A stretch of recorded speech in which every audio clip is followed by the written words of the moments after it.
The sun beat down on the Oak Ridge Community Pool as Chief Thomas pulled his truck into his usual parking spot. The midsummer heat was already making the asphalt shimmer, but Thomas looked forward to the cool water. Every Monday morning for the past 3 years he'd come here for swim therapy, one of the few exercises that didn't aggravate his war injuries. Thomas grabbed his duffel bag from the passenger seat and eased himself into his wheelchair with practiced movements. The specialized chair had been custom-fitted for him after an IED explosion in his final tour, had left him with limited mobility in his legs. It wasn't cheap, but the VA had finally come through after months of paperwork. As he wheeled himself toward the pool entrance, Thomas nodded at Gina, the regular morning receptionist. "Beautiful day for a swim, Chief," she called out with a warm smile. "Sure is," Thomas replied, signing in on the visitor log. "Water's gonna feel like heaven in this heat." The community pool was relatively empty this early, just a few senior swimmers doing slow laps and a mother with 2 toddlers in the shallow end. Thomas appreciated the quiet. It gave him space to focus on his exercises without feeling self-conscious about his scars or the way his right leg dragged slightly when he walked. He maneuvered to his usual spot at the pool's edge, where a small bench made it easier for him to transition from the wheelchair to the water. As he began unpacking his swim gear, he felt someone's eyes on him. Looking up, he noticed a woman in her 40s watching him from across the deck. She wore a designer swimsuit that probably cost more than his monthly pension check, oversized, sunglasses perched on her nose, and her blonde hair was pulled back in a tight ponytail. The woman whispered something to her teenage son and daughter, who both seemed more interested in their phones than whatever their mother was saying. Thomas caught the word faking and felt a familiar twist in his gut. It wasn't the first time someone had judged his disability, because it wasn't immediately obvious when he was seated. Ignoring the stares, Thomas placed his towel and phone on the bench and locked his wheelchair. He slowly lowered himself to the pool edge using his powerful upper body strength, the result of years of compensating for his weaker legs. "Excuse me," the woman's voice cut through the peaceful morning air. "Is this area reserved or something? We'd like to set up our things." "Here." Thomas looked up at her, noting the expensive tennis bracelet jangling on her wrist. "No, ma'am, it's first come, first served," he said politely, "but I'm just about to start my therapy session. There's plenty of space over there." He gestured toward several empty loungers nearby. The woman gave an exaggerated sigh. "We prefer this spot. The sun hits it perfectly." Her eyes flickered to his wheelchair with obvious skepticism. "I'll be in the water soon," Thomas said, maintaining his calm. Years of police work had taught him how to deal with difficult people. "You're welcome to use the bench once I'm swimming." The woman pursed her lips but didn't argue further. She motioned for her children to follow her to the nearby seats, muttering just loud enough for Thomas to hear, "Some people think they own public spaces." Thomas shook his head slightly and focused on his pre-swim stretches. Dr. Wilson had been clear that warming up was essential to prevent further injury. As he worked through his routine, he could feel the woman's disapproving glances, but he'd faced worse judgment. Much worse. With a final deep breath, Thomas slid into the cool water, feeling the immediate relief as the pressure eased off his damaged nerves. For a moment, floating there, he felt almost whole again, weightless and free from the constant pain that had become his silent companion. Little did he know that his peaceful therapy session was about to turn into a confrontation that would test both his patience and his authority in ways he never expected. The cool water of the Oak Ridge Community Pool wrapped around Chief Thomas like a gentle hug. For 30 minutes, he focused only on his therapy exercises, counting laps and following the routine his physical therapist had prescribed. The water made him feel almost normal again, a feeling he cherished. With each stroke, the burning in, his damaged nerves subsided a little more. When he finished his final lap, Thomas floated on his back for a moment, catching his breath and enjoying the weightlessness. The pool was getting busier now, with more families arriving as the morning progressed. He glanced at the clock on the wall and realized he needed to head back to the station soon for a department meeting. Thomas swam to the edge of the pool where he'd left his wheelchair. Pulling himself up, he looked around in confusion. His wheelchair wasn't there. "What the?" he muttered, scanning the surrounding area. His towel and phone still sat on the bench, but the wheelchair was gone. A cold feeling that had nothing to do with the pool water crept up his spine.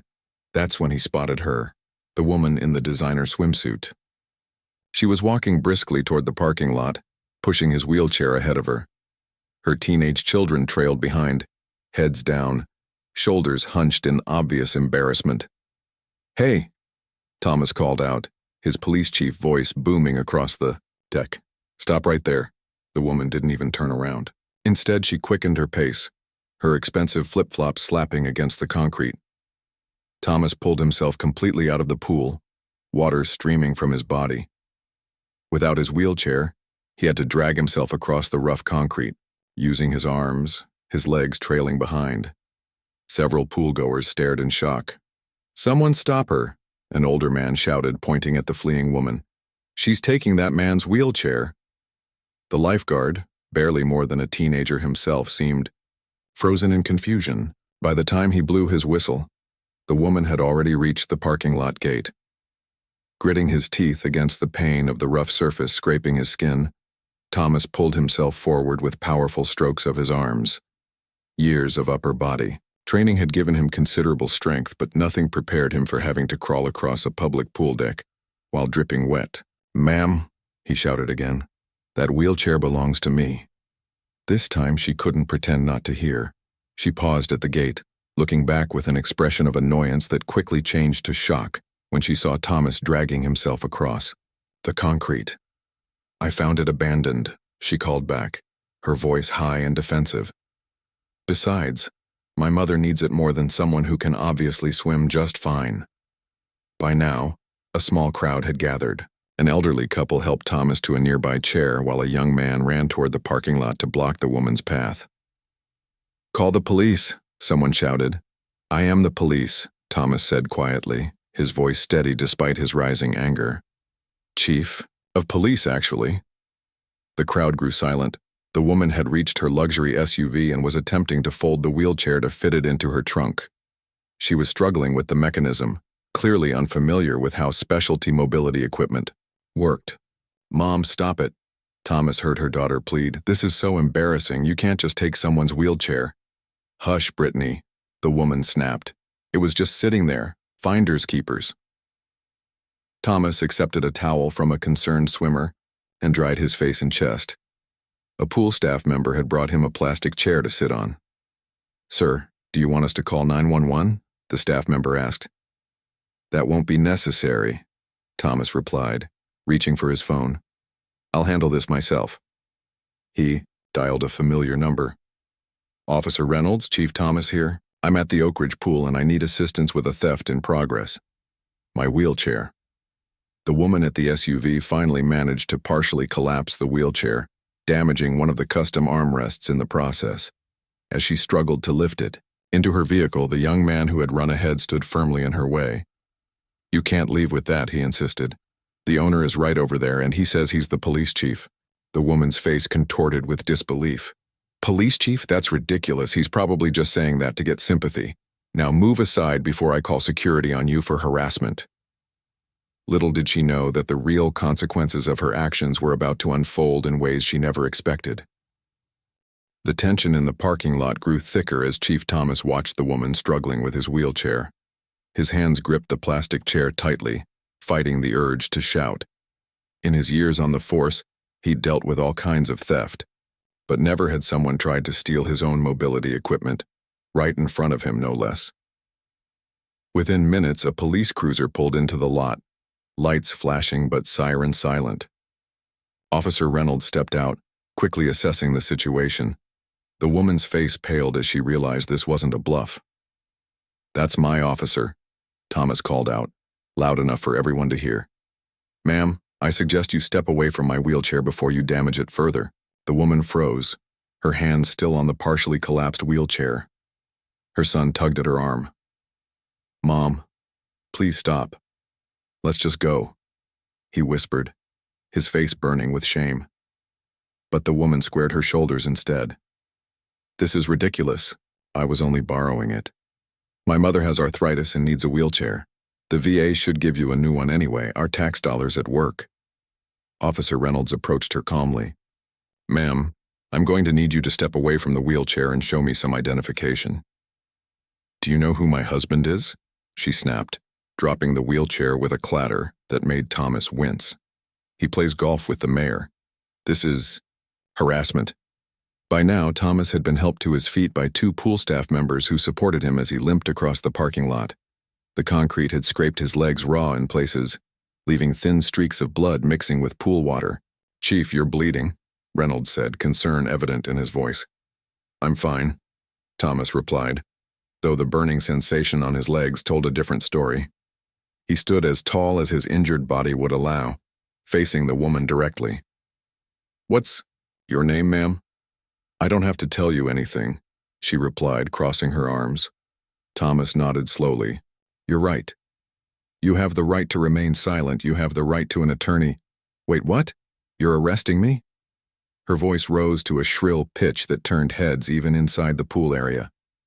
For what? Theft of medical equipment for starters, Thomas said evenly. Possibly assault considering the injuries I sustained trying to recover my property, and leaving the scene of a crime. The woman's face cycled through shock, anger, and fear. This is outrageous. I didn't assault you. You hurt yourself crawling around like that. Mom, her daughter finally shouted, tears streaming down her face. Stop it. Just stop. Thomas felt a pang of sympathy for the teenagers. They hadn't chosen their mother's behavior, but they were witnessing the consequences up close. Chief, do you want to press charges? Reynolds asked, standing beside him with a steadying hand on his shoulder. Thomas looked at the damaged wheelchair, then at the frightened family. The woman's haughty expression had crumbled, replaced by genuine fear. I haven't decided yet, he said carefully. First, I'd like my property returned in working condition. Officer Reynolds retrieved the wheelchair, unfolding it properly and checking for damage. The right armrest is cracked, sir, and the folding mechanism seems jammed. Thomas nodded. That chair costs over $4,000. It's specially designed for my injuries. The woman's eyes widened at the figure. I didn't know, she stammered, her voice suddenly small.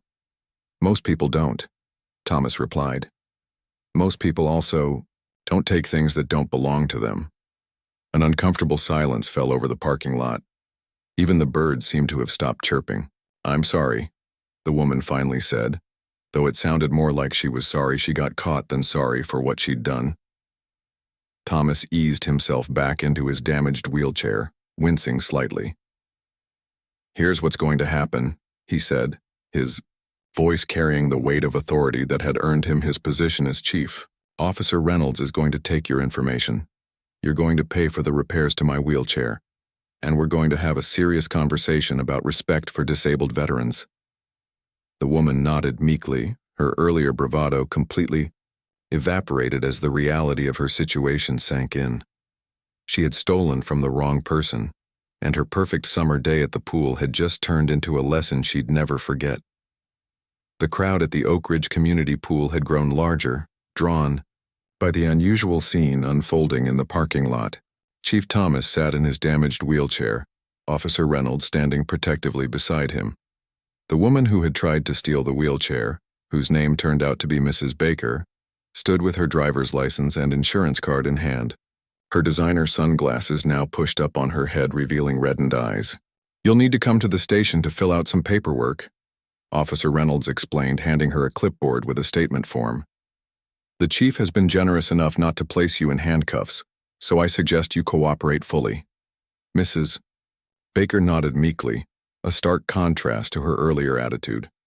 Her children stood a few feet away, the girl quietly crying while the boy stared at the ground, shoulders slumped in embarrassment.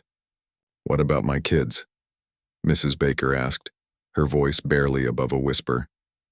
Before Reynolds could answer, Thomas spoke up. How old are they? 16 and 14, she replied. Thomas considered for a moment. They can follow us to the station. In your car if they have their learner's permits, or they can ride with you in the patrol car. The boy stepped forward, surprising everyone. I have my permit. I'll drive our car. Mrs. Baker seemed about to object but thought better of it. She handed her keys to her son with trembling fingers. As Officer Reynolds helped Mrs. Baker into the back of the patrol car, the pool manager hurried over with a first aid kit. "Chief Thomas, please let me take care of those scrapes before you go." Thomas looked down at his legs. In the heat of the confrontation, he'd almost forgotten about his injuries. Red abrasions covered both knees and the tops of his feet where he'd dragged himself across the concrete. "Thank you," he said, allowing the manager to clean and bandage the worst of the scrapes. A small group of onlookers had gathered, whispering among themselves.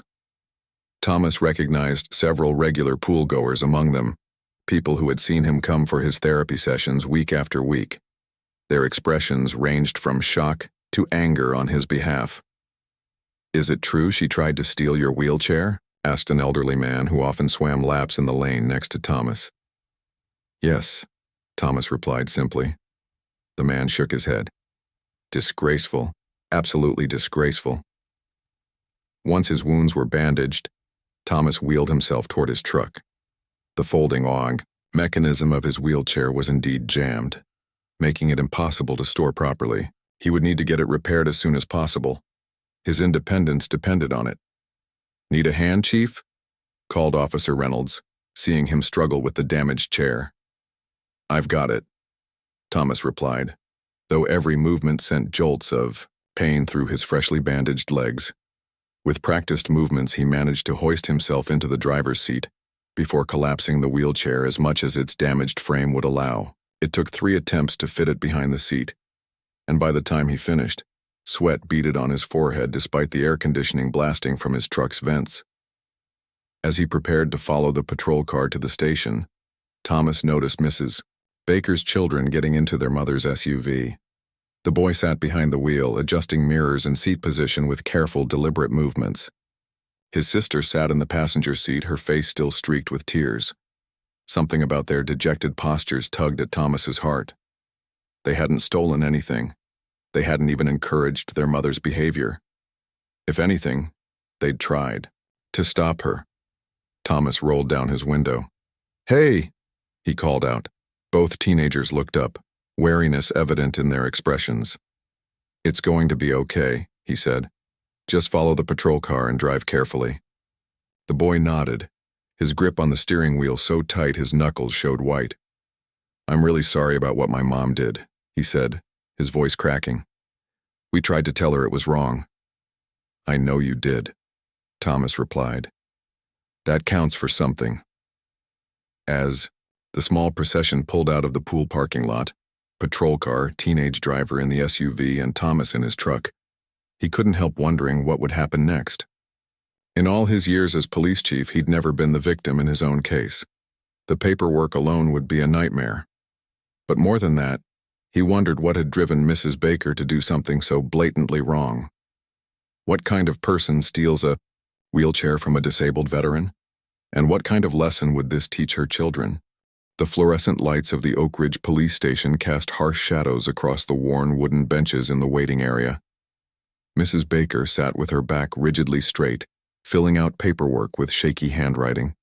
Her children sat on either side of her, the boy scrolling mindlessly through his phone while the girl stared blankly at a faded safety poster on the wall. Chief Thomas wheeled himself into the station, nodding at the desk sergeant who looked up in surprise.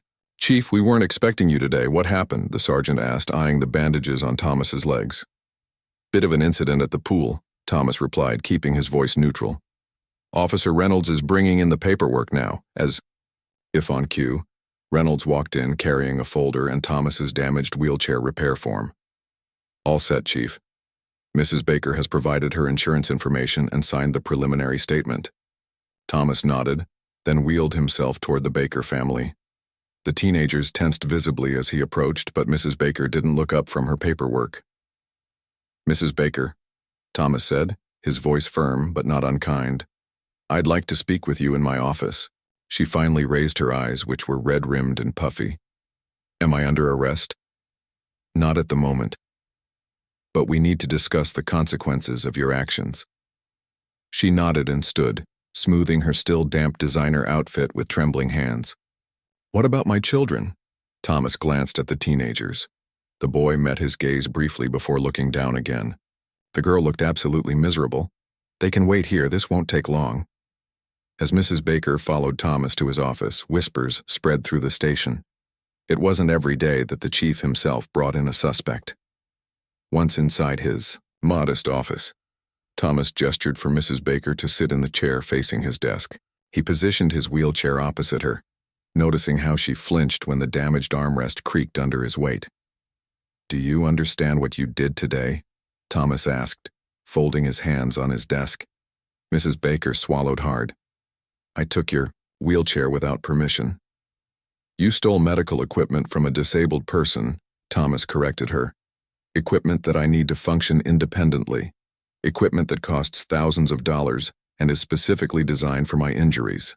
"I didn't know—" "That's not an excuse," Thomas interrupted, his patience wearing thin.